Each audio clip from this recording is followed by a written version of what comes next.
దీనికి ఎన్నికల కమిషన్ నిన్న ఆల్రెడీ నోటిఫికేషన్ విడుదల చేయడం జరిగింది.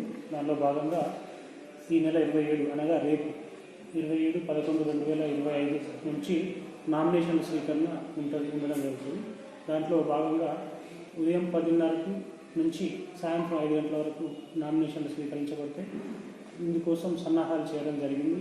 ఇక్కడ ఆర్ఓ అండ్ ఏఆర్ఓస్కి ట్రైనింగ్ నిర్వహించడం జరిగింది. వారికి కావాల్సిన ఇన్స్ట్రక్షన్స్ ఇవ్వడం జరిగింది. మరియు గ్రామ పంచాయతీలలో ఉన్న అన్ని వసతులను మరియు గ్రామ పంచాయతీలో ఉన్న ఏమన్నా సమస్యలు ఉన్నాయో మొత్తం తిరిగి చూడడం జరిగింది. దాంతోపాటుగా మన దగ్గర ఉన్న 16 గ్రామ పంచాయతీలకు గాను వివిధ ఎలక్షన్ ఆఫీసర్స్ని డిప్లాయ్ చేయడం జరిగింది. దాంతోపాటుగా ఎలక్షన్ మెటీరియల్ కూడా మనకు కలెక్టర్ గారు ప్రొవైడ్ చేయడం జరిగింది. దానంతా రీచెక్ చేశాం. ఎలక్షన్స్కి నెక్స్ట్ రిటర్నింగ్ అధికారుల ట్రైనింగ్తో పాటు రేపటి నుంచి మనకు 10:30 నుంచి మనకు 4 క్లస్టర్స్ ఏర్పాటు చేయడం జరిగింది. ఒకటి ఏతొండ, కోటగిరి, నెక్స్ట్ కొత్తపల్లి అండ్ బస్వాపూర్. ఈ 4 ప్లేస్లలో అర్కాస్పల్లి, బస్వాపూర్ అక్కడ జీపీలో ఆ 4 ప్లేస్లలో మనకు నామినేషన్ స్వీకరణ ఉంటుంది మార్నింగ్ 10:30 నుంచి. సో ఇది ఎలక్షన్ ప్రక్రియ.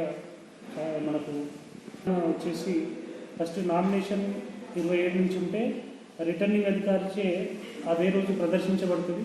ఎంతమంది నామినేషన్ ఇస్తున్నారో సాయంత్రం ప్రదర్శించడం జరుగుతుంది. దాంతోపాటు నామినేషన్లు దాఖలు చేయడం ఆఖరి తేదీ అంటే చివరి 29వ తారీఖు వరకు మనకు నామినేషన్ స్వీకరిస్తారు. తర్వాత నామినేషన్ల పరిశీలన అనేది 30వ తారీఖు జరుగుతుంది. తర్వాత అభ్యర్థుల జాబితా అదే రోజు సాయంత్రం 30వ తారీఖు అభ్యర్థుల జాబితా ప్రకటించడం జరుగుతుంది, చెల్లుబాటైన అభ్యర్థుల జాబితా. దానికోసం మళ్ళీ అప్పీల్ కూడా తీసుకోవడం జరుగుతుంది. 1వ తారీఖు వెళ్ళిన చెల్లుబాటు కాకుంటే వాళ్ళ కోసం మళ్ళీ 1వ తారీఖు అప్పీల్ తీసుకుంటాం. అప్పీల పరిష్కారం 2వ తారీఖు జరుగుతుంది. దాని తర్వాత 3వ తారీఖులో అప్పీల్ నామినేషన్ అభ్యర్థితో ఉపసంహరణ జరుగుతుంది. అంటే ఎవరైనా మనం చేసిన నామినేషన్ని ఉపసంహరించుకోవచ్చు. అది 3వ తారీఖు వరకు జరిగిపోతుంది. దాని తర్వాత 3వ తారీఖు సాయంత్రం 3 గంటల తర్వాత ఫైనల్ లిస్ట్ వచ్చేది.